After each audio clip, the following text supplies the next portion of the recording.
ನಮಸ್ಕಾರ. ಇನ್ಶೂರೆನ್ಸ್ ಕಾನೂನಿನ, ವಿಮೆ ಕಾನೂನಿನ ಸಮಸ್ಯೆಗಳ ಅನಲೈಸಿಸನ್ನು ಮಾಡ್ತಾಯಿದ್ದೀನಿ. ಮೊದಲನೇ ವಿಡಿಯೋ ನಾನು ನಿಮ್ಗೆ ಈಗಾಗಲೇ ಈ ಫೈರ್ ಇನ್ಶೂರೆನ್ಸ್ ಬಗ್ಗೆ ಇರ್ತಕ್ಕಂಥ ಸಮಸ್ಯೆಗಳೆಲ್ಲವನ್ನು ನಾನು ರಿಸಾಲ್ವ್ ಮಾಡಿದ್ದೀನಿ. ದ ವರ್ಡ್ ಇನ್ಶೂರೆನ್ಸ್ ಅಂತ ಬಂದ ಕೂಡಲೇ always you should keep in your mind that there is a doctrine of uberrimae fidei. There must be a trust between the parties. It is, the insurance law is nothing but a contract, and it originated from the concept of a contract of indemnity. Contract of indemnity ಆಧಾರದಲ್ಲಿ, ಅಂದರೆ contract of ಇಂಡೆಮ್ನಿಟಿಯನ್ನು ನೀವು ಬ್ಯಾಕ್ಗ್ರೌಂಡಲ್ಲಿ ಇಟ್ಕೊಂಡು ಈ ಎಲ್ಲ ಸಮಸ್ಯೆಗಳನ್ನು ನೋಡಬೇಕಾಗ್ತದೆ. So ಇಲ್ಲಿ ಇರ್ತಕ್ಕಂಥ ಸಮಸ್ಯೆಗಳನ್ನು ಇವತ್ತು ನಾನು ಮರೈನ್ ಇನ್ಶೂರೆನ್ಸ್, ಅಂದರೆ ಈ ಸಮುದ್ರದ ವಿಷಯದಲ್ಲಿ ನಮ್ಮ ವಾಣಿಜ್ಯ ವ್ಯವಹಾರದ ಅತಿ ಹೆಚ್ಚಿನ ವ್ಯವಹಾರಗಳು ನಡೆಯುವುದು ಥ್ರೂ ಸಿ. ಅದಕ್ಕೆ marine insurance place A very vital role in our commercial arena. In the domain of international trade, marine insurance plays a vital role. Even ನೀವು ಕೇಳಿರ್ಬೋದು, ಮೊನ್ನೆ ಗಲ್ಫ್ ವಾರಲ್ಲಿ the insurance cost was increased like anything because risk factor ಏನಾಯಿತು ಅಂತಂದರೆ, ಆ Gulf ವಾರ್ನ ದೃಷ್ಟಿಯಿಂದ Hormuz ಅಂತ ಏನು ಹೇಳ್ತೀವಿ, ಸ್ಟ್ರೈಟ್ ಆಫ್ ಹಾರ್ಮೋಸ್, ಆ ಜಾಗದಲ್ಲಿ ಕಾನ್ಫ್ಲಿಕ್ಟು. ಅಮೇರಿಕದವರು ಹಡಗ ಬಿಡೋದಿಲ್ಲ, ಇರಾನ್ನವರು ಹಡಗ ಬಿಡೋದಿಲ್ಲ. So risk is more, insurance value become very high ಅಂತಕ್ಕಂಥದ್ದನ್ನು ನಾವು ನೋಡ್ತೀವಿ. Normally marine insurance is based on marine law, marine insurance act, based on marine insurance act.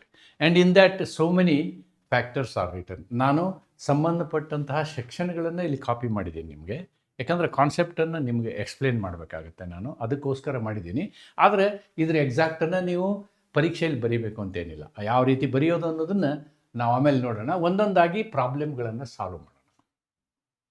And I am giving problem number also, because for any clarification this is required. ನಿಮಗೇನಾದರೂ doubt ಇದ್ದರೆ ಆ particular ಪ್ರಾಬ್ಲಮ್ನ ನೀವು focus ಮಾಡಿ ನನ್ನ ಜೊತೆ ನೀವು comment ಬಾಕ್ಸಲ್ಲಿ ಅಥವಾ ವಾಟ್ಸಪ್ಪಲ್ಲಿ ನೀವು ನನ್ನನ್ನು ಕಮ್ಯುನಿಕೇಟ್ ಮಾಡ್ಬೋದು. ಮೊದಲನೇ ಪ್ರಾಬ್ಲಮನ್ನು ಓದ್ತೀನಿ ನಾನಿಲ್ಲಿ. The master of A ship, captain of the ship ಏನು ಕ್ಯಾರಿ ಮಾಡ್ತಿರ್ತಾನೆ ಇಲ್ಲಿ? Stored timber on deck and sailed without certificate from the concerned office as required by law. ಕಾನೂನಾತ್ಮಕವಾಗಿ ಒಂದು ಪ್ರಮಾಣ ಪತ್ರವನ್ನು ಪಡೆದುಕೊಳ್ಳಬೇಕಾಗಿತ್ತು. ಅದು ಪಡೆದುಕೊಳ್ಳದೇನೆ ಏನು ಮಾಡಿದ್ದಾರೆ ಅವರು? They have taken the goods for voyage, sea ಅಡ್ವೆಂಚರ್ಗೆ ತೊಗೊಂಡು ಹೋದರು. The timber was lost. ಆ ಒಂದು ಟಿಂಬರ್ ಏನಾಯಿತು? ಲಾಸ್ ಆಯಿತು. ಎದಕ್ಕೆ? Due to perils of sea. ನೋಡಿ, ಪೆರಿಲ್ಸ್ ಆಫ್ ಸಿ ಅಂತ ಏನು ವರ್ಡ್ ಯೂಸ್ ಮಾಡ್ತೀವಿ, that is defined in insurance act. Where there is a perils of sea, the person who insured the goods will get the money from the insurance company. Marine insurance ಕಂಪನಿಯಿಂದ ಆ ಒಂದು ಹಣವನ್ನು ಅವನು ಪಡಿತಾನೆ. ಯಾವುದಕ್ಕೆ? ಯಾವುದೇ ಒಂದು goods ನೀವು ಸಮುದ್ರದಲ್ಲಿ ಪ್ರಯಾಣ ಮಾಡಬೇಕಾದ್ರೆ, ಟ್ರಾನ್ಸ್ಪೋರ್ಟ್ ಮಾಡಬೇಕಾದ್ರೆ, ಅದಕ್ಕೆ ಹಾನಿ ಆದರೆ ಆ ಹಾನಿಯನ್ನು ಭರಿಸುವಂತಹ ಕೆಲಸವನ್ನು ನಾವು ಮರೈನ್ ಇನ್ಶೂರೆನ್ಸ್ ಆ್ಯಕ್ಟ್ 1963 ನೋಡ್ತೀವಿ. ರೈಟ್? ಈ ಒಂದು ಪ್ರಕರಣದಲ್ಲಿ ಸುಮ್ಮನೆ ನಾವು ಕಾಮನ್ ಮ್ಯಾನ್ ಆಗಿ ಯೋಚನೆ ಮಾಡಿದಾಗ ಒಂದು ಹೇಳುತ್ತೆ, ಕಾನೂನಾತ್ಮಕವಾಗಿ ಪ್ರಮಾಣ ಪತ್ರ ಪಡಿಬೇಕು ಅಂತಕ್ಕಂಥ ಮ್ಯಾಂಡೇಟ್ ಇರೋದ್ರಿಂದ. This is point number 1. Point number 2, in the insurance act, even every insurance act, you can add so many conditions, and if one of the condition of the marine insurance policy is that he must always have a certificate. If certificate is not there, then insurance is not covered ಅಂಥೇಳಿ clear cut ಆಗಿ ಆ ಪಾಲಿಸಿನಲ್ಲಿ ಇತ್ತು ಅಂತಂದರೆ definitely he is not eligible to get the compensation. ಒಂದು ಹಡಗಿನ master ಕಾನೂನಿನ ಪ್ರಕಾರ ಸಂಬಂಧಪಟ್ಟ ಕಚೇರಿಯಿಂದ ಪ್ರಮಾಣ ಪತ್ರವನ್ನು ಪಡೆದುಕೊಳ್ಳಬೇಕಾದ ಸಂದರ್ಭದಲ್ಲಿ ಅದನ್ನು ಪಡೆದುಕೊಳ್ಳದೆ ಕೆಲವು ಮರದ ದಿಮ್ಮಿಗಳನ್ನು ಹಡಗಿನ ಮೇಲಿನ ಅಂತಸ್ತಿನಲ್ಲಿಟ್ಟು ಯಾನವನ್ನು ಮಾಡುತ್ತಾನೆ. ಆನ್ ದ ಡೆಕ್ ಅಂದರೆ ಏನಾಗುತ್ತೆ, ಟಾಪ್ ಲೆವೆಲಲ್ಲಿ ಇಟ್ಟಿರ್ತಾನೆ ಅವನು. ಹಡಗು ಹೀಗಿದೆ ಅಂತ ಇಟ್ಕೊಳ್ಳಿ, here so many containers are there, ಇದ್ರ ಮೇಲೆ ಇಲ್ಲಿ ಇಟ್ಕೊಂಡು ಹೋಗ್ತಾನೆ ಅವನು ಟಾಪಲ್ಲಿ. So it may fall down also, that is the whole concept of it.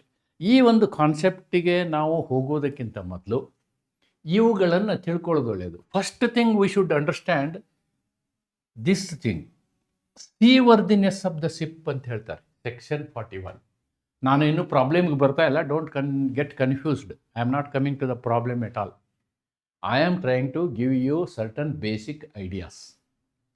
ಏನು ಸೀವರ್ದಿನೆಸ್ ಆಫ್ ದ ಸಿಪ್ ಅನ್ನೋದನ್ನು ನೀವು ಸೆಕ್ಷನ್ 41ನಲ್ಲಿ ನೋಡ್ಬೋದು. You can see it in section 41 of the marine insurance act.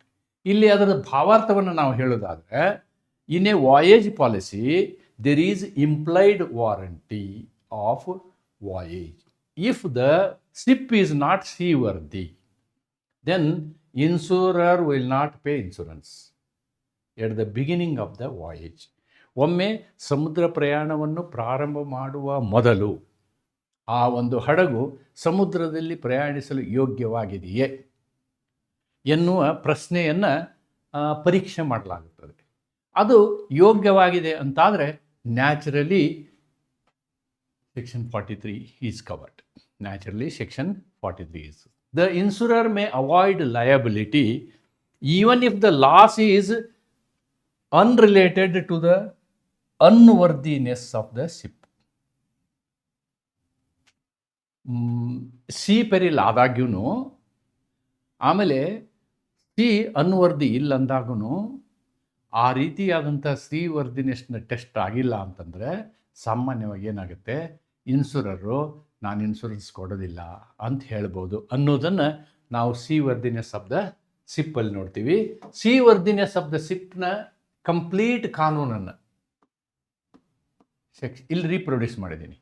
Warranty of seaworthiness of ship. In a voyage policy there is an implied warranty. ನೋಡಿ, that the commencement of the voyage of the ship shall be seaworthy for the purposes of particular adventure insured. Where the policy attaches while a ship is in port, there is also an implied warranty that sea shall be at the commencement of the risk be reasonably fit to encounter ordinary perils of the port. ಅದು ಒಂದು ಸಾಮಾನ್ಯವಾದ ಸಮುದ್ರದ ತೊಂದರೆಗಳೇನಿರ್ತವೆ, ಪೆರಿಲ್ಸ್ ಏನಿರ್ತವೆ, ಅವುಗಳನ್ನು ಭರಿಸುವುದಕ್ಕೆ, ಅವುಗಳನ್ನು ಸಂರಕ್ಷಿಸುವುದಕ್ಕೋಸ್ಕರ ಏನಾಗುತ್ತೆ, ಅದು SIP worthy ಇದೆ, ಆ ರೀತಿ ವರ್ದಿ ಇದೆ ಅನ್ನುವಂಥದ್ದನ್ನು ಇಲ್ಲಿ ಹೇಳ್ತೀವಿ ನಾವು. If the policy relates to voyage which is performed in different stages during which the ship requires different kinds of further preparation or equipment, there is an implied warranty that at the commencement of each stage the ship is seaworthy in respect of preparation, equipment, etc. ಈಗ ಒಂದೊಂದು ಪೋರ್ಟಿಂದ ಹೋಗಬೇಕಾದ್ರೆ additional ಏನಾದರೂ ಮಾಡಬೇಕು ಅಂತ ಇರುತ್ತೆ ಅಂತ ಇಟ್ಕೊಳ್ಳಿ. ಅವುಗಳನ್ನು ಮಾಡಿದ ಮೇಲೆ ಅದು ಸಿ ವರ್ದಿ ಇದೆ ಅನ್ನೋದು ಕನ್ಫರ್ಮ್ ಆಗಬೇಕು ಆ ಸ್ಟೇಜಲ್ಲಿ. A ship is deemed to be seaworthy hence is reasonably fit in all respects to encounter ordinary perils of the C.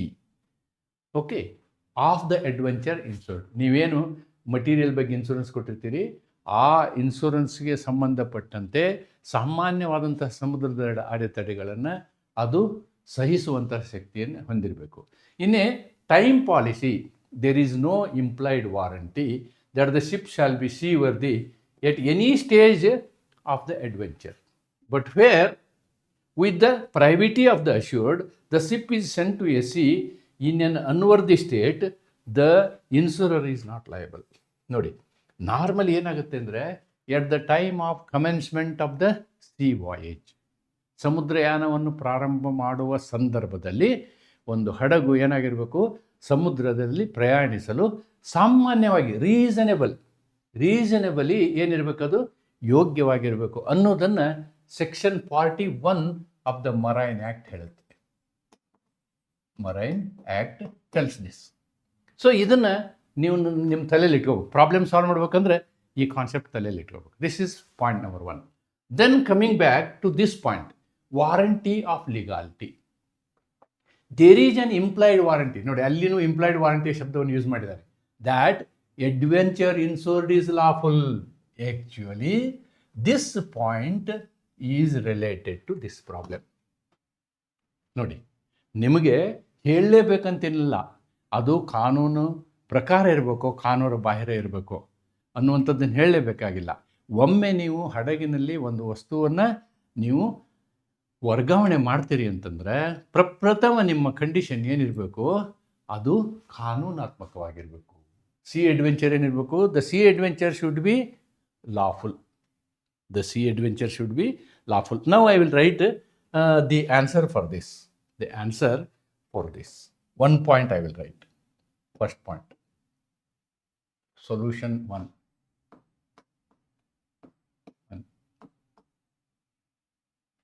ಕಲಂ 45ರ ಪ್ರಕಾರ, 45 ಮರೈನ್ ಕಾಯ್ದೆ, ಮರೈನ್ ಕಾನೂನು 1963 ಕಲಂ ಪ್ರಕಾರ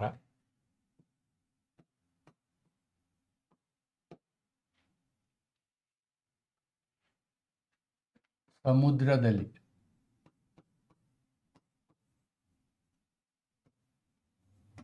ಸಾಗಣೆ ವಿಷಯಗಳು, ವಸ್ತು ವಿಷಯಗಳು ಕಾನೂನು ಬಾಹಿರವಾಗಿರಬೇಕು, ಕಾನೂನಾತ್ಮಕವಾಗಿರಬೇಕು. ಕಾನೂನಾತ್ಮಕವಾಗಿರತಕ್ಕದ್ದು. This is our first condition. Now, section, and so far as the assured can control the matter, the adventure shall be carried out in a lawful manner.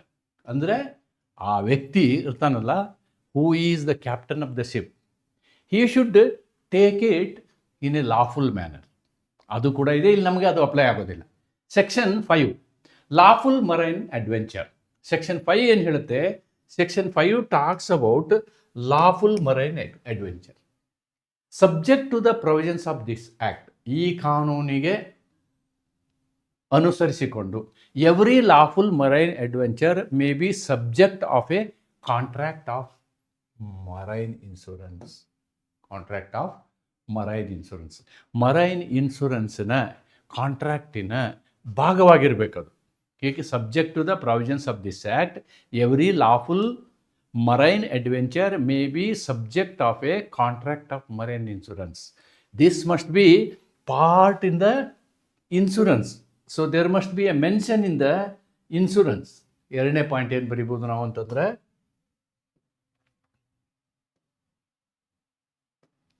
ಸಾಗಿಸುವ ವಸ್ತು ವಿಷಯವು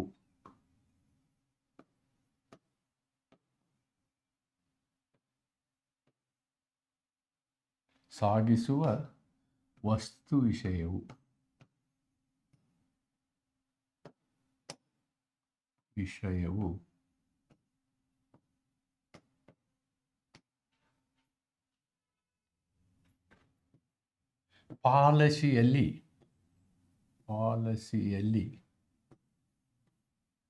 ನಮೂದಿಸಲ್ಪಟ್ಟಿರಬೇಕು. ಅಂದರೆ ಅದರ ಭಾಗವಾಗಿರಬೇಕು ಅಂತ ಇರಬೇಕು. ಮತ್ತು ಮತ್ತು ವಿಮೆಯ ಭಾಗವಾಗಿರಬೇಕು. ವಿಮೆಯ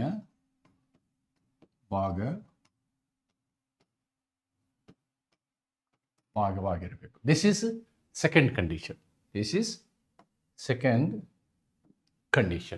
Then section 55, loss by peril of a sea. Ordinarily, the insurer is liable for the losses caused by peril of the sea. However, this liability exists only if the assured has complied with warranties and conditions of the policy. Okay? ಅಂದರೆ ordinary ಪೆರಿಲ್ಗೆ, ಸಮುದ್ರದ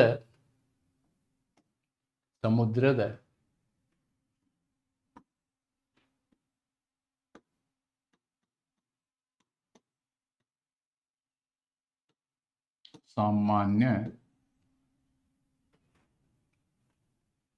ಅವಘಡದಲ್ಲಿ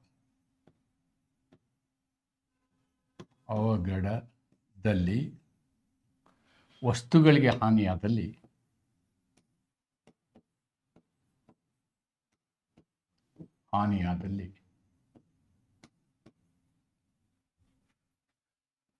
ಅವುಗಳನ್ನು ಭರಿಸಬೇಕು.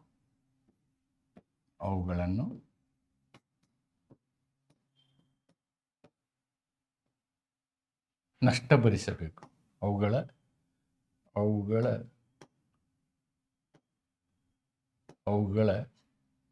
ನಷ್ಟ ಭರಿಸಬೇಕು. ನಷ್ಟ ಭರಿಸುವುದು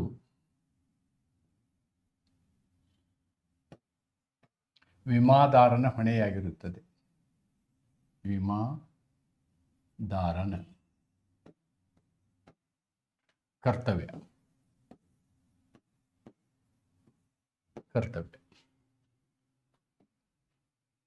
That is written in section 55. Okay, this is kalam 5.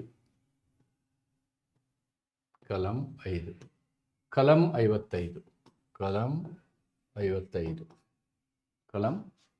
55. Okay, now we have written the legal policy. However, this liability exists only if the assured complied with the warranties and conditions. ಆಗ ಸಂಬಂಧಪಟ್ಟಂತಹ ನಿಬಂಧನೆಗಳನ್ನು ಪಾಲಿಸಿರಬೇಕು. ಯಾರು? ಹಡಗಿನ master ಇದ್ದಾರೆ, the ship owner are the master of the ship ಏನು ಮಾಡಬೇಕು? ನಿಬಂಧನೆಗಳನ್ನು ಪಾಲಿಸಿರ್ತಕ್ಕದ್ದು.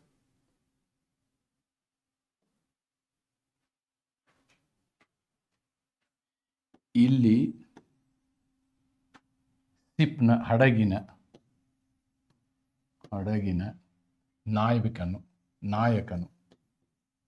ನಾಯಕನು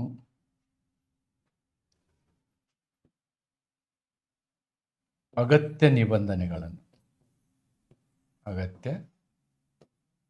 ನಿಬಂಧನೆಗಳನ್ನು ಪಾಲಿಸಿರಬೇಕು. ಇವಿಷ್ಟೆಲ್ಲ ಆದಮೇಲೆ we can look at the problem. ಇಷ್ಟು ಕಂಡೀಷನ್ ನಾವು ಬರೀಬೇಕು. ಇಲ್ಲಿ ಕಲಮ್ 45 ಹೇಳಿದ್ದೀನಿ ನಾನು. I have told you here section 45. Here I have told you section 5. Here I have told you section 55. Right? Okay. Now you see here. You see this point. There is no specific ಇವೆಲ್ಲ ಕಾನೂನನ್ನು ನಾನು research ಮಾಡಿದ್ದೀನಿ. ಇದ್ರ ಎಷ್ಟು ಮಟ್ಟಿಗೆ ನೆನಪಿರ್ತದೋ ಗೊತ್ತಿಲ್ಲ. ಆದರೆ ಈ ಪ್ರಾಬ್ಲಮಿಗೆ ಸಂಬಂಧಪಟ್ಟಂತೆ ಈ ರೂಲ್ಗಳನ್ನು ನೆನಪಿಟ್ಕೋಬೇಕು. ಕ್ಯಾರಿಯರ್ ಕಾರ್ಗೋ ರೂಲ್ಸ್ 1995 ರೂಲ್ 15ರ ಪ್ರಕಾರ every vessel carrying timber deck cargo to comply with the timber code. So ಇಲ್ಲಿ ಟಿಂಬರ್ ಕೋಡ್ ಜೊತೆಗೆ ಅವರು ಟಿಂಬರ್ ಕೋಡ್ ಪ್ರಕಾರ ಅದನ್ನು ಟ್ರಾನ್ಸ್ಪೋರ್ಟ್ ಮಾಡಿಲ್ಲ. Therefore insurer is not liable. ಇವೆಲ್ಲ ಇದು ಒನ್ ಬೈ ಒನ್ ನೋಡಿ. ಟಿಂಬರ್ ಕಾರ್ಗೋ ಸರ್ಟಿಫಿಕೇಟ್ ಅಂತಿಲ್ಲ. Neither marine restrictive act or non marine insurance act requires a separate certificate called timber deck cargo certificate. ಆದರೆ ನಾವು ಈ section 330 of the merchant shipping act, ಇಲ್ಲೊಂದು ಬೇರೆ ಇದೆ, ಮರ್ಚೆಂಟ್ ಶಿಪ್ಪಿಂಗ್ ಆ್ಯಕ್ಟ್ ನೋಡಿದರೆ it empowers the central government to make rules regarding the carriage of timber deck. ಅದ್ರ ಪ್ರಕಾರ ಅವ್ರು ರೂಲ್ಸ್ ಮಾಡಿದ್ದಾರೆ. ರೂಲ್ 15ರ ಪ್ರಕಾರ ಕ್ಯಾರಿಯರ್ ಕಾರ್ಗೋ ರೂಲ್ಸ್ 1995 ಪ್ರಕಾರ. Okay, what we have to write here is the next point, carrier cargo rule. Carrier cargo rule.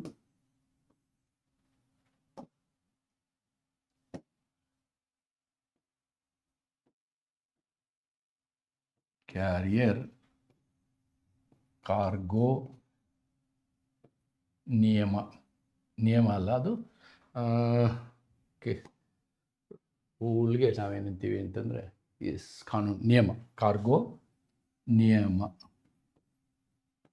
15ರ ಪ್ರಕಾರ 15ರ ಕೋಡುಗಳನ್ನು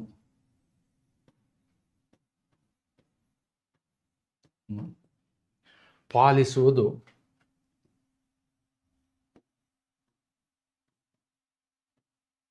ಅಗತ್ಯವಿದೆ.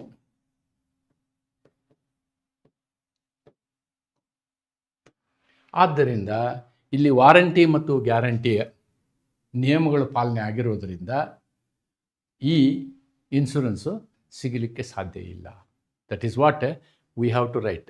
That I will write on the next page 5. ಮೇಲಿನ ನಿಯಮ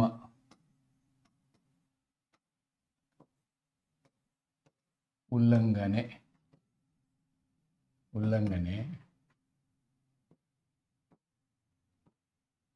ವಾರಂಟಿ ಆ್ಯಂಡ್ ಗ್ಯಾರಂಟಿ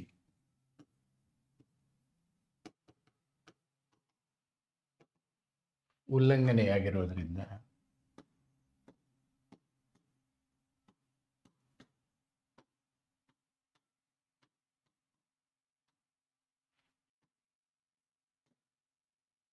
ವಿಮೆ ಸಿಗಲಾರದು, ವಿಮೆ ಪರಿಹಾರ ಸಿಗಲಾರದು,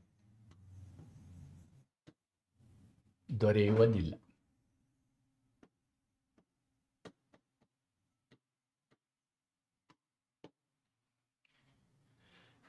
ಇದರಲ್ಲಿ ಈ ಪರ್ಟಿಕ್ಯುಲರ್ ಲಾಸ್ಟ್ ಪಾಯಿಂಟಲ್ಲಿ you can actually add this. However liability exist only if the warranty and conditions, warranty guarantee ಅಲ್ಲ, ಅದು ವಾರಂಟಿ ಆ್ಯಂಡ್ ಕಂಡೀಷನ್ಸ್ ಇವುಗಳನ್ನ ನೀವು ಪಾಲಿಸಿದರೆ ವಾರಂಟಿ ಆ್ಯಂಡ್ ಕಂಡೀಷನ್ಸ್. ಇದು ಗ್ಯಾರಂಟಿ ಅಲ್ಲ, ಇದು conditions. Warranty and conditions, warranty and conditions, and that is about section 55. 6. Marine ಕಾಯ್ದೆಯ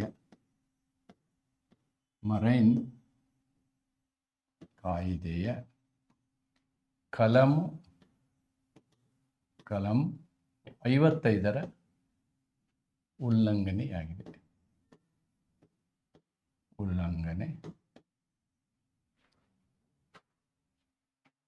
ಸ್ಪಷ್ಟವಾಗಿದೆ.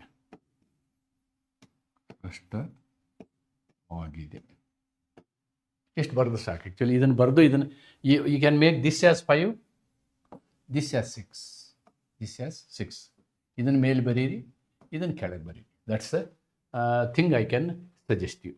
So with this I am able to solve problem 1. Problem 1 is this, and I have given you in English. You can use all these concepts what I have written here, especially next page ಗೆ ಬರುತ್ತೆ. So this concept and this concept English people can use. Kannada I have given the notes. I will go to problem number 2.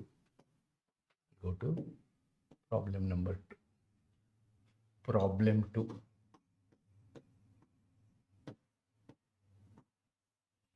ಏನಿದೆ problem? The ventilators of a ship were closed to prevent the entry of seawater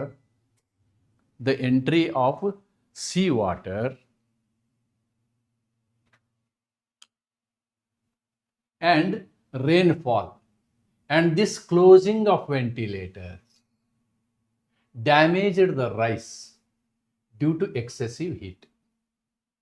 Can this be called loss by peril of the sea? Loss by peril of the sea. ನೋಡಿ, ಪೆರಿಲ್ of the C ಇಂದ ಉಂಟಾಗುವಂತಹ ಹಾನಿ ಇದೆಯಲ್ಲ, ಅದಕ್ಕೆ insurance ಇರುತ್ತೆ ಅಂತ ಹೇಳ್ತಾರೆ. See here there is one more legal doctrine.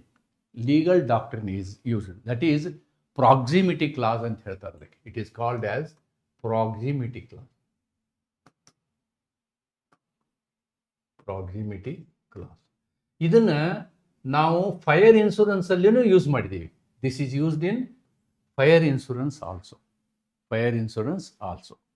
ಇಲ್ಲಿ ಸಮುದ್ರದ ಪೆರಿಲ್ಗೋಸ್ಕರನ ಅವ್ರು ಏನು ಮಾಡ್ತಾರೆ, ವೆಂಟಿಲೇಟರ್ಗಳನ್ನ ಪ್ಲಗ್ ಮಾಡ್ತಾರೆ. ಅದಕ್ಕೆ ನಾನೇನು ಮಾಡ್ತೀನಿ ಅಂದರೆ, ಇಲ್ಲಿರ್ತಕ್ಕಂತಹ ಫಸ್ಟು ಪಾಯಿಂಟ್ಗಳನ್ನು ನೀವು ಒಂದ್ಸಲ ಗಮನಿಸಿ. Point number 1, point number 2, 3, 2 and then its application. Okay, and finally what is the result? ಇಂಗ್ಲೀಷಲ್ಲಿ ಬರ್ದಿದ್ದೀನಿ. Same thing we have to write in Kannada. ನೋಡಿ, the problem relates to doctrine of proximity clause, ನಿಕಟ ಪೂರ್ವತೆಯ ನಿಯಮ, ಸಂಬಂಧಿಸಿದ ನಿಯಮ, ಹತ್ತಿರದ ಸಂಬಂಧದ ನಿಯಮ. ಡಾಕ್ಟ್ರಿನ್ ಆಫ್ ಪ್ರಾಕ್ಸಿಮಿಟಿಗೆ ಏನು ಹೇಳ್ಬೋದು ನಾವು? ಹತ್ತಿರದ ಸಂಬಂಧಿಸ ನಿಯಮ, ಈ ತತ್ವವನ್ನು ಅನುಸರಿಸ್ತಾರೆ. ನಾನು ನನ್ನದೇ ಆದ ಕನ್ನಡ ವರ್ಡ್ ಬರೆದಿದ್ದೀನಿ.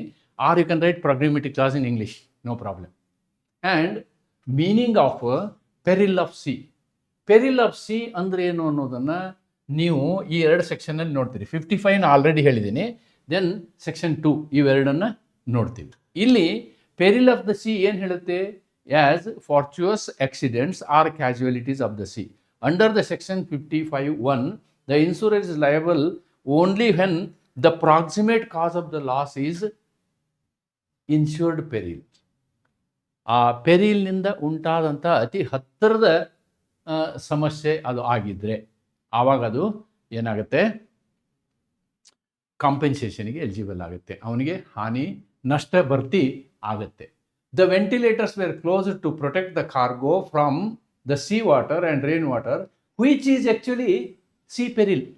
ನೋಡಿ, ಅವನ್ನೆಲ್ಲ ಅವನು ಬಂದ್ ಮಾಡಿದ್ನಲ್ಲ, ಆ ಬಂದ್ ಮಾಡಿರೋ ಉದ್ದೇಶ ಸಿ ಪೆರಿಲ್ಗೋಸ್ಕರನೇ ಮಾಡಿದಾನ. The excessive heat is because of this resulted directly from the necessary protective action. ಒಂದು ವೇಳೆ ಅವನು ವೆಂಟಿಲೇಟರ್ ಕ್ಲೋಸ್ ಮಾಡಲಿಲ್ಲ ಅಂತಂದರೆ ಹೀಟ್ ಬಂದು ಅಕ್ಕಿ ಹಾಳಾಗ್ತಿರ್ಲಿಲ್ಲ. Therefore it is a proximate cause ಅಂತ ಹೇಳ್ತಾರೆ. The proximate cause of the loss was therefore sea peril and not heat itself. ಸುಮ್ಮನೆ ಹೀಟ್ ಆಗಿಲ್ಲ, ಅಲ್ಲಿ ಪ್ರಾಕ್ಸಿಮೇಟ್ ಕಾಸಿಂದ ಹೀಟ್ ಆಗಿದೆ. The damage to the rice amounts to loss by peril of sea and the insurer is liable to indemnify the assurer. ಈ 4 ಪಾಯಿಂಟ್ಗಳನ್ನು ನೀವು ಬರೆದ್ರಾಯ್ತು. You have to refer to section 2, section 55. Section 2 ಮತ್ತು section 55. ಆಮೇಲೆ ಅದರಿಂದ ಪ್ರಾಕ್ಸಿಮೇಟ್ class ಡಾಕ್ಟ್ರಿನು 2 ಬರೀಬೇಕು. ಆಮೇಲೆ ನಿಮ್ಮ ಅದು ಹೆಂಗೆ ಅನ್ನೋದನ್ನು ಎಕ್ಸ್ಪ್ಲನೇಷನ್ ಕೊಡಬೇಕು, ನಿಮ್ಮ ಕನ್ಕ್ಲೂಷನ್ ಕೊಡಬೇಕು. ನಾನು ಇದನ್ನು ನಿಮಗೆ ಬರೆಯೋದಾದರೆ, if I want to write this in Kannada,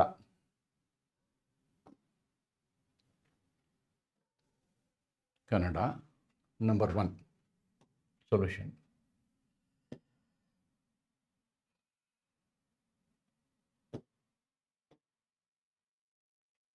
Solution 2. ಒಂದನೇದು ಸೆಕ್ಷನ್ 2 ಮತ್ತು ಇದು ಕಲಂ ಅಂತ ಬರೀರಿ. ಕಲಂ 2 ಮತ್ತು 55ರ ಪ್ರಕಾರ ನಾವು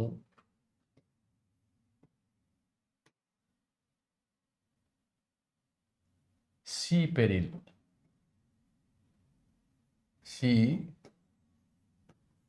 ಪೆರಿಲ್ಗಳನ್ನು ಗುರುತಿಸಬಹುದು.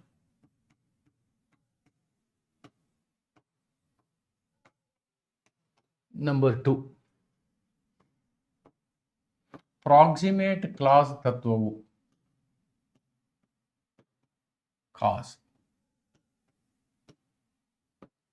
ತತ್ವವು ಇಲ್ಲಿ ಅನ್ವಯವಾಗುತ್ತವೆ.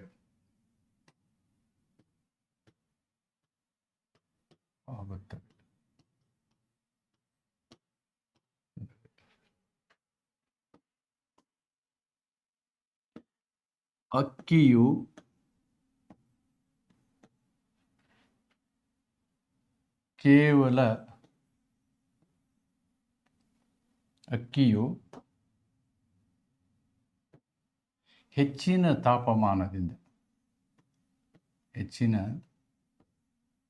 ತಾಪಮಾನದಿಂದ ಹಾಳಾಗಿರುತ್ತವೆ.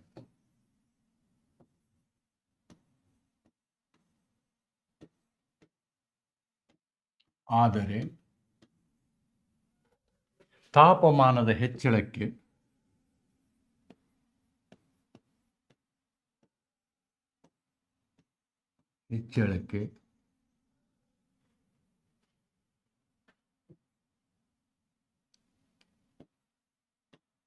ಸಮುದ್ರ ಅವಘಡ ತಡೆಯಲು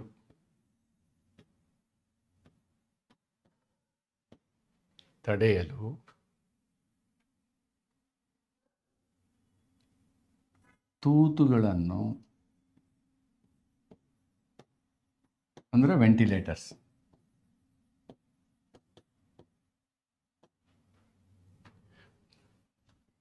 ಬಂದು ಮಾಡಿರುವುದು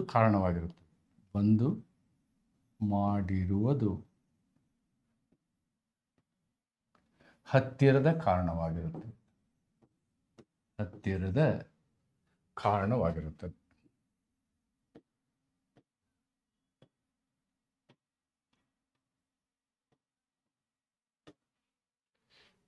That is proximate cause.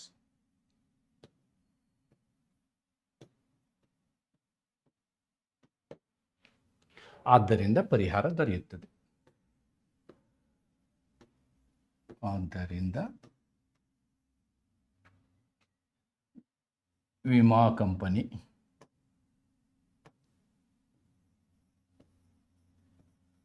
ವಿಮಾದಾರನು ನಷ್ಟ ಭರ್ತಿ ಮಾಡತಕ್ಕದ್ದು.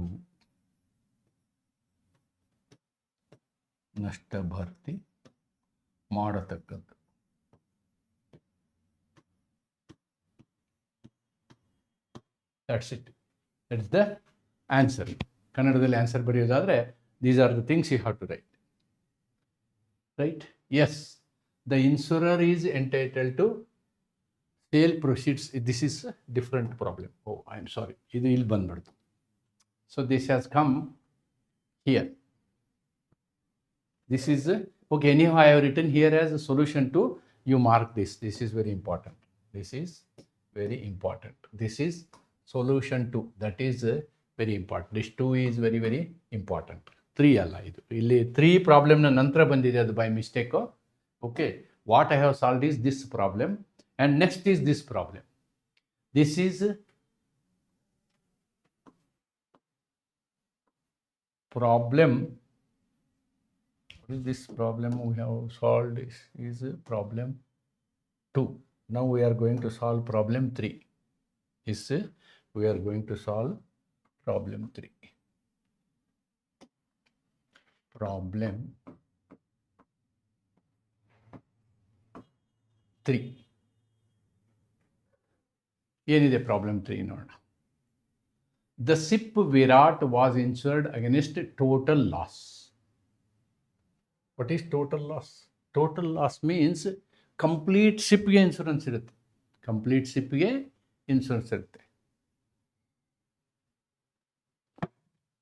Ship was sink in a sea and the insurer pays the value in full. 10 ಕೋಟಿ ರೂಪಾಯಿಯ ಒಂದು ಸಿಪ್ ಇತ್ತು ಅಂತ ಇಟ್ಕೊಳ್ಳಿ, ಅದು 10 ಕೋಟಿ ರೂಪಾಯಿ ಸಿಪ್ ಮುಳಿಗೆ ಹೋಗುತ್ತೆ. ಮುಳಿಗೆ ಹೋತು ಅಂತಂದರೆ 10 ಕೋಟಿ ರೂಪಾಯಿನ ಇನ್ಶೂರರ್ ಕೊಡಬೇಕು. And he has given. ಆಮೇಲೆ ಏನಾಗುತ್ತೆ, if the ship is subsequently salvaged, whether the insurer is entitled to sale proceeds of the wrecked seaside. ನೋಡಿ, ಆಮೇಲೆ ಏನಾಯಿತು ಅಂತಂದರೆ ಸಿಪ್ನ ಹೊರಗೆ ತೆಗಿತಾರೆ. ತೆಗೆದು ಅದರಲ್ಲಿ ಇದ್ದಂತಹ ಎಲ್ಲ ವಸ್ತುಗಳನ್ನ ಮಾರಾಟ ಮಾಡಿ ಆ ದುಡ್ಡನ್ನು ಪಡ್ಕೊತಾರೆ. ಆ ಸಿಪ್ನ ಓನರು ಆ ದುಡ್ಡಿಗೆ ಎಲಿಜಿಬಲ್ಲ ಅನ್ನುವಂಥದ್ದು ಇಲ್ಲಿ ಪ್ರಶ್ನೆ. ಓಕೆ, ಹಿಯರ್ ಇನ್ಶೂರೆನ್ಸ್ ಲಾನಲ್ಲಿ there is one concept called subrogation. Is one concept called subrogation. Subrogation ಅಂತಂದರೆ, ಒಮ್ಮೆ ನಾವು ಲಾಸ್ ಮೇಕ್ ಗುಡ್ ಮಾಡಿದ ಮೇಲೆ ಇನ್ಶೂರೆನ್ಸ್ ಕಂಪನಿ ಅದಕ್ಕೆ ಸಂಬಂಧಪಟ್ಟಂತಹ ಪಳಿಯುಳಿಕೆಗಳಿರ್ತಾವಲ್ಲ, ಅದರ ಓನರ್ಶಿಪ್ ಯಾರಿಗೆ ಬರುತ್ತೆ? ಆ ವ್ಯಕ್ತಿಗೆ ಬರುತ್ತೆ. ಅಥವಾ ನಾನು ಇನ್ಶೂರರು, ನಾನು ಅವರಿಗೆ ಲಾಸ್ ಭರ್ತಿ ಮಾಡಿಕೊಟ್ಟಿರ್ತೀನಿ, ಆದರೆ ಅದು ಮೂರನೇ ವ್ಯಕ್ತಿಯ ತಪ್ಪಿನಿಂದಾಗಿರುತ್ತೆ. ಮೂರನೇ ವ್ಯಕ್ತಿ ಮೇಲೆ ಕೇಸ್ ಹಾಕಿ ಅವನಿಂದ ನಾನು ಇವ್ರಿಗೆ ಕೊಟ್ಟಂತಹ ಇನ್ಶೂರೆನ್ಸ್ ಅಮೌಂಟನ್ನು ವಸೂಲು ಮಾಡ್ಬೋದು. ಇದಕ್ಕೆಲ್ಲ ನಾವೇನಂತೀವಿ ಅಂದರೆ ಸಬ್ರಾಗೇಷನ್ ಅಂತ ಹೇಳ್ತೀವಿ. ಸಬ್ರಾಗೇಷನ್ ಅಂದರೆ ಇದು. ಓಕೆ, ಅದನ್ನು ಈ ಸೆಕ್ಷನ್ಗಳಲ್ಲಿ ಹೇಳಲಾಗಿದೆ. The marine insurance act has got section 79, ಕಲಂ 79. ಅದೇನು ಹೇಳುತ್ತೆ? Talks about right of subrogation. ನೋಡಿ, where the insurance pays total loss either of the whole or in the case of goods of any apportionable part of the subject matter. ಅಂದರೆ ಯಾವ ವಿಷಯಕ್ಕೆ ನೀವು ದುಡ್ಡು ಕೊಟ್ಟಿರ್ತಾರೆ ಆ ವಿಷಯ, ಇನ್ಸೂರ್ಡ್, he thereupon becomes entitled to take over the interest of the assured in whatever may remain as the subject matter so paid for, and he is thereby subrogated to all rights and remedies of the assured in respect of that subject matter as from the time of casualty causing the loss. 2 ಏನು ಹೇಳುತ್ತೆ ನೋಡಿ, 79(2), subject to the foregoing provisions, where the insurance pays a partial loss, he acquires no title to the subject matter. ನೀವು partial loss ಕೊಟ್ಟರೆ subrogation ಬರಲ್ಲ, full loss ಕೊಟ್ಟರೆ subrogation ಬರುತ್ತೆ. That is the concept. Are part of remain, but he is thereupon subrogated to all rights and remedies of the assured and in respect of the subject matter insured as from time to time the casualty causing the loss, in so far as the assured has been indemnified according to this act by such payment for the loss. ಸಾಮಾನ್ಯ ಏನಾಗುತ್ತೆ, ನಾವು part payment ಮಾಡಿದ್ವಿ ಅಂದ್ಕೊಳ್ಳೇ ಅಲ್ಲಿ ಅದು ರಿಪೇರಿನೋ ಅದು ಇದೋ paint ಮಾಡಿಸಿ ಕೊಟ್ಟಿರ್ತೀವಿ. ಎಂಟೈರ್ ಕಾರೇ ಡ್ಯಾಮೇಜ್ ಆಯಿತು ಅಂತ ಇಟ್ಕೊಳ್ಳಿ, ಆವಾಗ ಅವ್ನು ನಮಗೆ ದುಡ್ಡು ಕೊಡ್ತಾನೆ. That is what is full payment for full value. ಆಮೇಲೆ ಆ ಕಾರ್ ತೊಗೊಂಡೋಗಿ ಅವ್ನು ಮಾರ್ಕೋತಾನೆ. That is subrogation. ಇಷ್ಟೇ. ನೀವು ಇದು ಸಮುದ್ರದ ವಿಷಯದಲ್ಲೂ ಅಷ್ಟೇ ಆಗುತ್ತೆ. ವೆರಿ ಸಿಂಪಲ್ ಪ್ರಾಬ್ಲಮ್, ನೀವೇ ಬರಿಬೋದು. Only one reference what you have to do is section 79 you have to refer. ಕಲಮು 79 ಪ್ರಕಾರ ಫುಲ್ ಲಾಸ್ ಇದ್ದಾಗ ಆ ಏನು ಪಳೆಯುಳಿಕೆ ಗದಿ ಅಲ್ವಾ, ಉಳಿದ ಹಡಗಿನ ಭಾಗಗಳ ಓನರ್ಶಿಪ್ಪು ಇನ್ಶೂರೆನ್ಸ್ ಕಂಪ್ನಿಗೆ ಬರ್ತದೆ. ಆ ಹಣವನ್ನು ಯಾರು ಪಡೆಯಲಾರರು? ಈ ವ್ಯಕ್ತಿ ಯಾರು ಇನ್ಶೂರೆನ್ಸ್ ಅಮೌಂಟ್ ತೊಗೊಂಡಿರ್ತಾನಲ್ಲ ಅವನಿಗೆ ಆ ಹಕ್ಕಿರೋದಿಲ್ಲ. ಒಂದು ವೇಳೆ ತೊಗೊಂಡ ಅಂತ ಇಟ್ಕೊಳ್ಳಿ, ಇಫ್ ಯು ಗೆಟ್ಸ್ ಮನಿ, ಆ ಮನಿನ ಅವನೇನು ಮಾಡಬೇಕಾಗುತ್ತೆ? ಇನ್ಶೂರೆನ್ಸ್ ಕಂಪ್ನಿಗೆ ವಾಪಸ್ ಕೊಡಬೇಕಾಗುತ್ತೆ. That is the concept of this problem, right? So ಇದು ಅಲ್ಲ, ಇದು ಹಿಂದಿನ ಪ್ರಾಬ್ಲಮ್ದು. ನಾವು ಇದಕ್ಕೆ ಸಂಬಂಧಪಟ್ಟಂತ ಇಲ್ಲಿ ಬರೆದಿದ್ದೀನಿ ನಾನು. English answer is this: yes, the insurer is entitled to sale proceeds of the salvage wreck. This is point number 1. Okay, then the insurers has paid claim for the total loss. This is the fact. Under section 79 of the Marine Insurance Act, insurer is subrogated to all rights of the assured. Therefore here idhan bitbidi, the problem involves doctrine of subrogation under section so and so, right? Under section 79, when the insurer pays the total loss, he is subrogated to all rights and remedies and assured in respect of the insured property from the time of casualty. Application: the insurer has paid full insured value after the ship sank. Consequently, the insurer acquired the assured rights over the ship. Ship ಮೇಲಿನ ಹಕ್ಕು ಯಾರಿಗೆ ಬರುತ್ತೆ? ಇನ್ಶೂರರ್ಗೆ ಬಂದ್ಬಿಡುತ್ತೆ. When the wreck was subsequently salvage, ಅದನ್ನು ನಾವು ಏನು ಮಾಡಿದರೆ ಆಮೇಲೆ ಸಾಲ್ವೇಜ್ ಮಾಡಿದರೆ ಅಂದರೆ ರಕ್ಷಿಸ್ಕೊಂಡ್ರೆ, ಆವಾಗ any value realised from the sale becomes the value for the money for the insurer. So the insurer is entitled to sale proceeds of the salvage wreck because of the doctrine of subrogation under section 79 of the marine act. The assured cannot retain both. ನೋಡಿ, assured ಇದಾನಲ್ಲ, ಅಂದರೆ assured ಅಂದರೆ ship owner cannot retain value also, insured value also, then ಅದರದ್ದು ಏನು salvaged value also, ಎರಡೂ ಇಟ್ಕೊಳ್ಳೋಕ್ಕಾಗೋದಿಲ್ಲ. He cannot keep both. Okay, the insurer is entitled to the wreck and its sale proceeds. ಇದನ್ನು ನಾನು ಕನ್ನಡದಲ್ಲಿ ಒಂದು ಸಣ್ಣದಾಗಿ ಬರಿತೀನಿ, but you have to write it in detail. ನಾನು ಇಲ್ಲಿ ಕನ್ನಡದಲ್ಲಿ ಬರಿತಾ ಇರೋದು ನಿಮಗೆ ಜಸ್ಟ್ ಅದರ ಕಂಟೆಂಟ್ಗಳನ್ನ ಕೊಡಲಿಕ್ಕೆ. ಸೊಲ್ಯೂಷನ್ 3.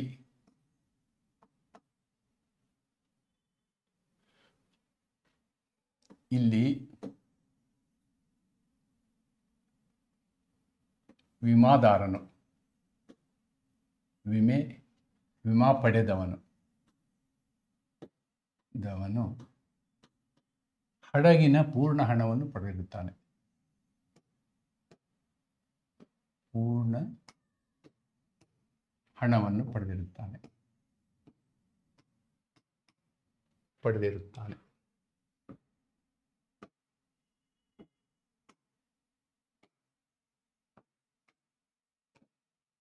ಎರಡು, ಕಲಮು 79 ಇಲ್ಲಿ ಮರೈನ್ ಕಾಯ್ದೆ, ಮರೈನ್ ಕಾನೂನು 29 ಪ್ರಕಾರ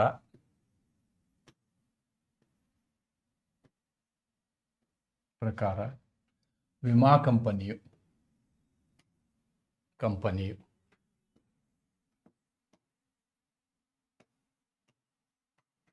ಸಬ್ರಾಗೇಷನ್ ಹಕ್ಕನ್ನು ಪಡೆಯುತ್ತದೆ.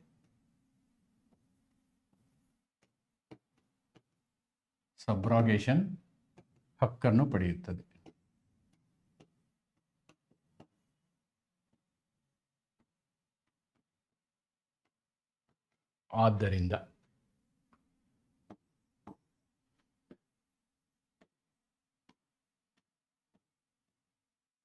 ಹಡಗಿನ ಪಳೆಯುಳಿಕೆಗಳ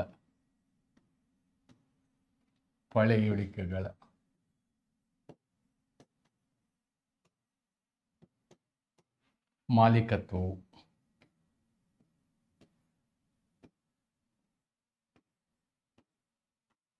ಕಂಪನಿಗೆ ಸೇರುತ್ತದೆ. ಕಲಂ 71 ಪ್ರಕಾರ ಕಂಪನಿಗೆ ಸೇರುತ್ತದೆ. ಉಳಿದದ್ದನ್ನು ನೀವು ಬರಿಬೋದು. ಕಂಪನಿಗೆ ಸೇರುತ್ತದೆ.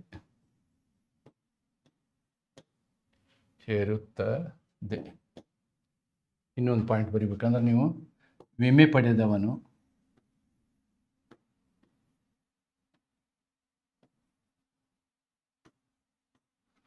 ಎರಡೂ ಲಾಭವನ್ನು ಪಡೆಯಲಾರ.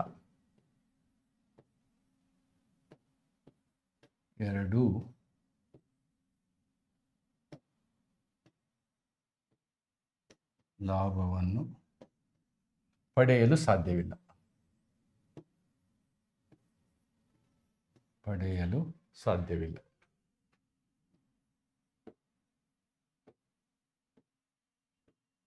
This is the concept of the third solution. ಈ ಸಮಸ್ಯೆ ಕನ್ನಡದಲ್ಲಿದೆ. I have wasted my time. I think you can write this. Whatever I have written is available here. Next problem. This is problem 4. Is it problem 4? I must check this. Yes, solution 3. This is solution 3.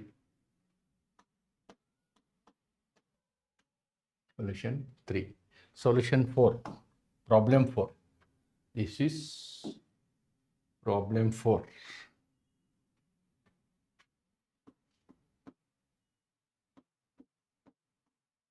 Problem 4.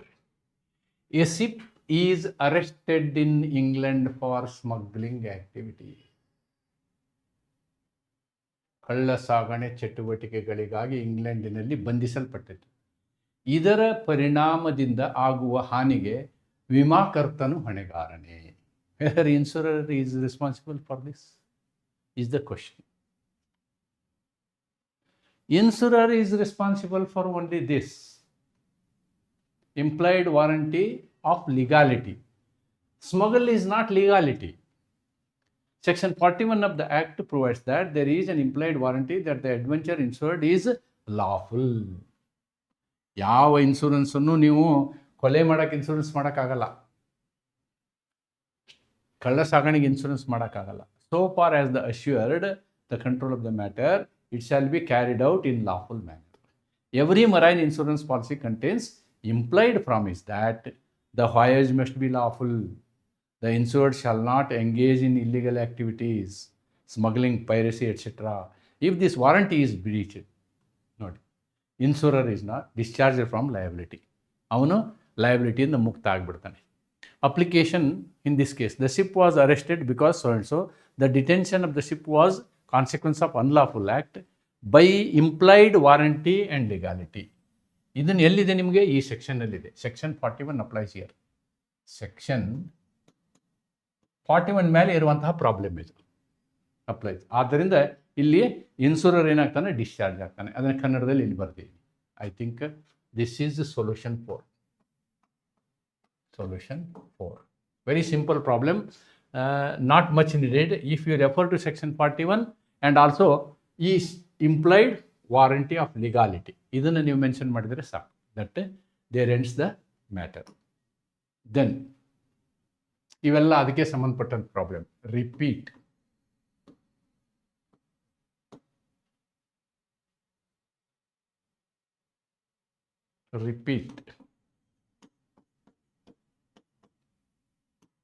ಏನು problem number 4 ಇದೆಯಲ್ಲ, same thing is repeat here. ಏನು ಇದನ್ನು solve ಮಾಡುವಂಥ ಅವಶ್ಯಕತೆನೇ ಇಲ್ಲ. Okay, ಈ ನೋಡಿ, ಇಲ್ಲಿ 6 ಮಾರ್ಕ್ಸ್ಗಿದೆ, ಇಲ್ಲಿ 10 ಮಾರ್ಕ್ಸ್ಗಿದೆ, ಇಲ್ಲಿ 10 ಮಾರ್ಕ್ಸ್ಗಿದೆ. ಸೊ ಪ್ರಾಬ್ಲಮ್ ಎರಡೂ ಒಂದೇ. ಅದಕ್ಕೆ ನೆನ್ಪಿಟ್ಕೊಳ್ಳಿ, ನಾನು ನಿಮ್ಗೆ ಹೇಳಿದ್ದೀನಿ, ಅದು 6 ಮಾರ್ಕ್ಸ್ಗರ ಇರಲಿ, 10 ಮಾರ್ಕ್ಸ್ಗರ ಇರಲಿ. ಈ 10 ಮಾರ್ಕ್ಸ್ ಇರುವಾಗ ನೀವೇನು ಮಾಡಬೇಕು? ಅದರ ಡಿಟೇಲ್ ಅನಲೈಸಿಸ್ ಮಾಡಬೇಕು. You have to do full detailed analysis. ಅವೆಲ್ಲವನ್ನು ಬರೀಬೇಕಾಗುತ್ತೆ. You have to write how it is, implied warranty, implied conditions, then lawful activity. ಇದರ ಬಗ್ಗೆ ನೀವು ಹೆಚ್ಚು ವಿವರವನ್ನು ಕೊಡಿ. ಸೆಕ್ಷನ್ 41 ಬಗ್ಗೆ ಹೆಚ್ಚು ವಿವರವನ್ನು ಕೊಡಬೇಕಾಗ್ತದೆ. ಕೊಟ್ಟಾಗ ನಿಮ್ಮದು ಅದು 10 ಮಾರ್ಕ್ಸಿನ ಆನ್ಸರ್ ಆಗುತ್ತೆ ಅಂತ ಹೇಳ್ಬೋದು. Right, then I think this problem is 4. Problem number 5. Problem 5.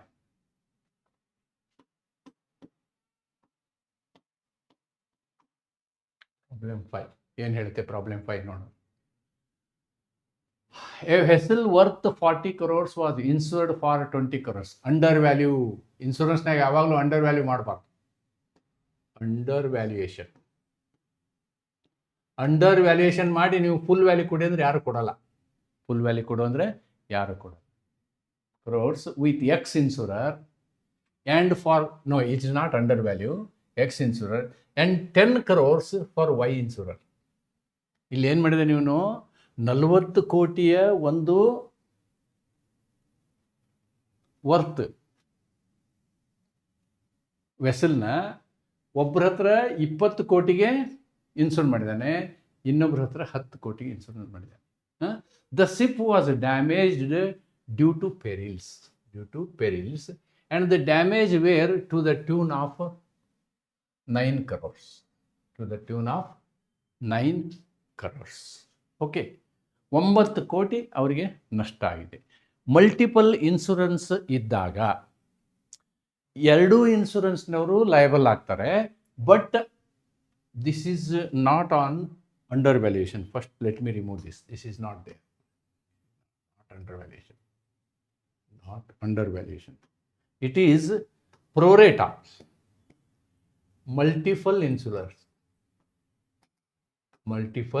ಇನ್ಶೂರರ್ they have to pay pro rata ಅಂತ. Pro rata. ಏನು ಪ್ರೋ ರೇಟಾ ಅಂತಂದರೆ ಯಾರ್ಯಾರಿಗೆ ಎಷ್ಟೆಷ್ಟು ಇನ್ಶೂರೆನ್ಸ್ ಮಾಡಿರ್ತಾರೋ ಅಷ್ಟು ಪರ್ಸೆಂಟೇಜ್ ಅವರು ಕಾಂಪೆನ್ಸೇಷನ್ ಕೊಡಬೇಕು, ಅಷ್ಟು ಪರ್ಸೆಂಟೇಜ್ ಅವರು ಕಾಂಪೆನ್ಸೇಷನ್ ಕೊಡಬೇಕು. ಇಲ್ಲಿ ನೋಡಿ section 34 talks about double insurance. Marine ಆ್ಯಕ್ಟಿನ ಸೆಕ್ಷನ್ 34 ಮರೈನ್ ಆ್ಯಕ್ಟ್ನ ಸೆಕ್ಷನ್ 34 ಏನಿದೆಯಲ್ಲ, ದಿಸ್ ಟಾಕ್ಸ್ ಅಬೌಟ್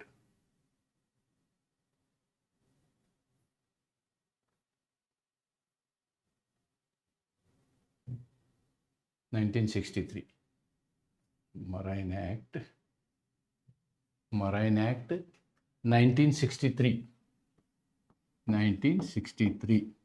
ಪ್ರಕಾರ ಡಬಲ್ ಇನ್ಶೂರೆನ್ಸ್ ಬಗ್ಗೆ ಇಲ್ಲಿ ಬರೆದಿದ್ದಾರೆ. ಏನು? Where the assured is over insured double insurance he may recover from any insurer but cannot recover more than actual cost. Actually ಇದು ಇಲ್ಲಿ ಅಪ್ಲೈ ಆಗಲ್ಲ, ಇದು ಓವರ್ ವ್ಯಾಲ್ಯೂಯೇಷನ್ಗೆ. Section 80 talks about contribution. So here the section applicable ಈ section 80. Section 34 ಇಲ್ಲಿ applicable ಆಗಿಲ್ಲ, but ನಿಮ್ಗೆ relative ಆಗಿ ಬರ್ಸಿದ್ದೀನಿ. ಈಗ ಫಾರ್ ಎಕ್ಸಾಂಪಲ್ ಇದೇ ಹಡಗನ್ನು ಎ ಇನ್ಶೂರೆನ್ಸ್ ಕಂಪ್ನಿಗೆ 40,000ಕ್ಕೆ, ಬಿ ಇನ್ಶೂರೆನ್ಸ್ ಕಂಪ್ನಿಗೆ 30,000ಕ್ಕೆ ಮಾಡಿದ್ದ ಅಂತ ಇಟ್ಕೊಳ್ಳಿ. ಟೋಟಲ್ ಲಾಸ್ ಆಯಿತು ಅಂತ ಇಟ್ಕೊಳ್ಳಿ. ಟೋಟಲ್ ಲಾಸ್ ಹಡಗಿನ ವ್ಯಾಲ್ಯೂ 40 ಕೋಟಿ ಇತ್ತು ಅಂತ ಇಟ್ಕೊಳ್ಳೋಣ. ಆವಾಗ 40 + 30 70 ಕೋಟಿ ಇವ್ರಿಗೆ ಸಿಗೋದಿಲ್ಲ. ಇಬ್ಬರೂ ಸೇರಿ ಎಷ್ಟು ಕೊಡಬೇಕು? 40 ಕೋಟಿ ಮಾತ್ರ. 40 ಕೋಟಿ ಮಾತ್ರ ಕೊಡಬೇಕು. 70 ಕೋಟಿ ಅಂದರೆ ಲಾಭಕ್ಕೋಸ್ಕರ ಇನ್ಶೂರೆನ್ಸ್ ಮಾಡೋಕ್ಕಾಗಲ್ಲ ನೀವು. Because fire insurance, marine insurance both are insurances of indemnity ಅಂತಾರೆ. ಇಂಡೆಮ್ನಿಟಿ ಅಂದರೆ ನಷ್ಟ ಭರ್ತಿ ವಿಮೆಗಳು. ನಿಮಗೆ ಏನು ಬೆಲೆ ಇರುತ್ತೆ ಅದ್ರ ನಷ್ಟ ಭರ್ತಿ ಮಾಡಿಕೊಡ್ತಾರೆ ಅವರು, ಅದು ಲಾಭಕ್ಕಲ್ಲ. ನೋಡಿ second, when 2 or more insurers are liable for the same loss, each insurer contributes ratably proportion to the amount for which he is liable to the policy. ಅವರು ಎಷ್ಟು ಅಮೌಂಟಿಗೆ ಪಾಲಿಸಿ ಮಾಡಿರ್ತಾರೆ ಆ ಅಮೌಂಟಿನ ಅನುಪಾತದಲ್ಲಿ ನಷ್ಟವನ್ನು ಏನು ಮಾಡಬೇಕು? ಅವರು ಅಡ್ಜಸ್ಟ್ ಮಾಡಬೇಕು. ರೈಟ್? ಡಬಲ್ ಇನ್ಶೂರೆನ್ಸ್ ಅದನ್ನು ಇಲ್ಲಿ ನಿಮಗೆ ಆ್ಯಕ್ಚುಲಿ ಇದನ್ನು ಹಾಕಿದ್ದೀನಿ. What is actually it says, ಅದನ್ನು ನಾನು ಇಲ್ಲೇನು ಎಕ್ಸ್ಪ್ಲೈನ್ ಮಾಡೋಕ್ಕೆ ಹೋಗೋದಿಲ್ಲ. You can read it. ಆದ್ದರಿಂದ ಈ ಪ್ರಕರಣದಲ್ಲಿ ಕ್ಯಾಲ್ಕುಲೇಷನ್ ಮಾಡಿವಿ ನಾವು. ಏನು ಕ್ಯಾಲ್ಕುಲೇಷನ್ನು? ಒಟ್ಟು ಫೆಸಿಲ್ ವ್ಯಾಲ್ಯೂ ಇಷ್ಟು, ಎಕ್ಸ್ ಜೊತೆಗೆ ಇಷ್ಟು, ವೈ ಜೊತೆಗೆ ಇಷ್ಟು, ಟೋಟಲ್ ಇನ್ಶೂರೆನ್ಸ್ ಎಷ್ಟು? 30. ಟೋಟಲ್ ಆಗಿರೋದು ಎಷ್ಟು? ಲಾಸ್ ಆಗಿರೋದು 9 ಕೋಟಿ. ಆದ್ದರಿಂದ 9 ಕೋಟಿನಲ್ಲಿ 20 ಕೋಟಿಗೆ ಇನ್ಶೂರೆನ್ಸ್ ಮಾಡಿದವ್ರದ್ದು 6 ಕೋಟಿ ಕೊಡಬೇಕಾಗುತ್ತೆ. X has to give 6 crores. 10 ಕೋಟಿಗೆ ಇನ್ಶೂರೆನ್ಸ್ ಮಾಡಿದವರು 10/30 × 9 ಅಂದರೆ 3 ಕೋಟಿ ಕೊಡಬೇಕಾಗುತ್ತೆ. ಟೋಟಲ್ ಲಾಸ್ ಎಷ್ಟಾಯಿತು? 9 ಕೋಟಿ, 9 crores. ಅಂದರೆ ಇಲ್ಲಿ ಅಕಸ್ಮಾತ್ ಇವನು ಇನ್ಶೂರೆನ್ಸ್ ಮಾಡಿ ಅವನ ಹತ್ರ 9 crores, ಇವನ ಹತ್ರ 9 crores ತೊಗೊಳಕ್ಕಾಗೋದಿಲ್ಲ. That is contribution according to section 80. According to section 80 of Marine Insurance Act 1963. Okay, that is the ship, a company 20 crores. The ship suffers damage of 5 crores. What amount can be recovered from A company and B company? Problem is repeat. ಹಿಂದಿನ problem ಇದೆ, ಎಲ್ಲ ಸೆಕ್ಷನ್ಗಳನ್ನು ಅವನ್ನೇ ಬರೀಬೇಕು ನೀವು. ನಾನು ಕನ್ನಡದಲ್ಲಿ ಇದನ್ನು explain ಮಾಡಿಲ್ಲ. Very simple, you can explain in your own way. Doctrine of contribution ಬರೀಬೇಕು, ಸೆಕ್ಷನ್ 34 ಬರೀಬೇಕು, ಸೆಕ್ಷನ್ 80 ಬರೀಬೇಕು. ಇವಿಷ್ಟನ್ನು ಸೆಕ್ಷನನ್ನು ಎಕ್ಸ್ಪ್ಲೈನ್ ಮಾಡಿ, ಯಾವ ಸೆಕ್ಷನಲ್ಲಿ ಏನಿದೆ ಅನ್ನುವಂಥ ಥಿಯರಿ ಎಕ್ಸ್ಪ್ಲೈನ್ ಮಾಡಿ, ಆಮೇಲೆ ಕಾಂಟ್ರಿಬ್ಯೂಷನ್ಗೆ ಕ್ಯಾಲ್ಕುಲೇಷನ್ ಮಾಡಿ ಬರೆದ್ರಾಯಿತು. ಇದ್ರದ್ದು ಕ್ಯಾಲ್ಕುಲೇಷನ್ ಮಾಡ್ತೀನಿ ನಾನು. C, A ship is valued 50 crores. A company for 20 crores and with B company 20 crores. In insurance ಮಾಡಿಸಿರೋದು ಎಷ್ಟವರು? A company has 20 crore, B company has 20 crore. Very simple. What amount can be recovered from A and B company? 50 ಕೋಟಿ ಬೆಲೆ ಬಾಳುವ Okay. What amount can be recovered from A and B company? If the ship suffers damage of 5 crores. ನೋಡಿ, ಈ ಹಡಗಿಗೆ 5 ಕೋಟಿಯ damage ಆದರೆ ಯಾರು ಯಾವುದಕ್ಕೆ ಹೊಣೆಗಾರರು ಅಂತ ಇಟ್ಕೊಳ್ಳಿ. ಇಲ್ಲಿ ಏನಾಗುತ್ತೆ ಅಂತಂದರೆ ಟೋಟಲ್ ಲಾಸ್ ಎಷ್ಟು ಹೇಳಿ, ಇಬ್ಬರು ಈಕ್ವಲ್ ಮಾಡಿಸಿದ್ದಾರೆ, ಇಬ್ಬರು ಈಕ್ವಲ್ ಮಾಡಿದ್ದಾರೆ. ನಾವು ಕ್ಯಾಲ್ಕುಲೇಷನ್ನ ನಿಮಗೆ ಬರಿಬೇಕಾದ್ರೆ ಫಸ್ಟ್ ಎ ಕಂಪನಿಗೆ ನಾವೇನು ಮಾಡ್ಬೋದು, ಇಲ್ಲಿ ಒಟ್ಟು ಎ ಕಂಪ್ನಿಗೆ ಮಾಡಿದಂಥ ಇನ್ಶೂರೆನ್ಸ್ ಎಷ್ಟು, 20. ಟೋಟಲ್ ವ್ಯಾಲ್ಯೂ ಎಷ್ಟು ಇನ್ಶೂರೆನ್ಸ್ದು ಎರಡು ಸೇರಿ ಎ ಪ್ಲಸ್ ಬಿ ಸೇರಿ 40 ಇಂಟು ಲಾಸ್ ಆಗಿರೋದು ಎಷ್ಟು 5. ಉತ್ತರ ಎಷ್ಟು ಬರುತ್ತೆ ನೋಡಿ, 1/2, 2.5 crores. 2.5 crores. ಅವ್ರದ್ದು ಅಷ್ಟೇ ಇದೆ, ಅದು ಅಷ್ಟೇ. ಬಿನೂ ಅಷ್ಟೇ. ಬಿನಲ್ಲಿ ಇನ್ಶೂರೆನ್ಸ್ ಮಾಡಿಸಿರೋದು ಎಷ್ಟು, 20,000. ಎರಡೂ ಸೇರಿಸಿ ಟೋಟಲ್ ಇನ್ಶೂರೆನ್ಸ್ ಎಷ್ಟು, 40,000. ಹಾನಿಯಾಗಿರೋದು ಎಷ್ಟು, 5,000. = 2.5 crores. ನಾ ಕ್ಯಾಲ್ಕುಲೇಷನ್ ಪರ್ಪಸಿಗೆ ಬರ್ತೀನಿ, ಅದರ್ವೈಸ್ ಇದು ನೋಡಿದರೆ ಗೊತ್ತಾಗುತ್ತೆ. ಪ್ರೋ ರೇಟ ಇರೋದ್ರಿಂದ ಇವಂದು 20 ಅಂದ್ರೆ ಅವ 2.5 ಕೊಡಬೇಕು. Simple calculation. Okay, and the section involved is section 34. What is the other section? Other section involved is section 80. Here important is section 80 only. Here important is, this is contribution is section 80 only. Column 80 important. That you can very easily write. Right? Then what is this solution of this problem? This problem is, I have solved it 5. Now I will number this as 6. This is a repeat problem. This I will number as problem number 6. Problem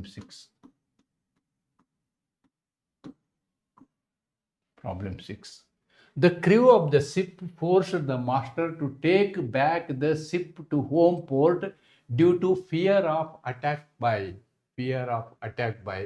sea pirates. Can the master be excused for deviation? Sea pirate is also peril. Deviation or delay. Section 51 talks about this. Deviation. ಒಬ್ಬ ವ್ಯಕ್ತಿ deviation ಮಾಡಿದರೆ ಏನಾಗುತ್ತೆ ಅನ್ನೋದನ್ನು ಇಲ್ಲಿ ನಾವು ನೋಡಿದ್ದೀವಿ. ಈ ಸೆಕ್ಷನ್ನಲ್ಲಿ ಹೇಳ್ತಾರೆ ಯಾವುದಕ್ಕೆ ಡೆವಿಯೇಷನ್ ಮಾಡಬೇಕು. Deviation or delay for prosecuting the ಫೈಲೇಜ್ contemplated the policy by the policy excused where the authorised or special term in the policy where caused by circumstances beyond the control of master and his employer, where reasonably necessary in order to comply with express or implied warranty, where reasonably necessary for the safety of the ship. Nodi, this is for the safety of the ship or subject matter insured, or for the purpose of saving human life or aiding ship in distress. Okay, where reasonably necessary for the purpose of obtaining medical or surgical, where it is caused by Barrett's conduct of the master crew, if barratry be one of the perils of insured against, where the cause executing the deviation or delay causes to operate, the ship must resume its course and prosecute her voyage with reasonable dispatch.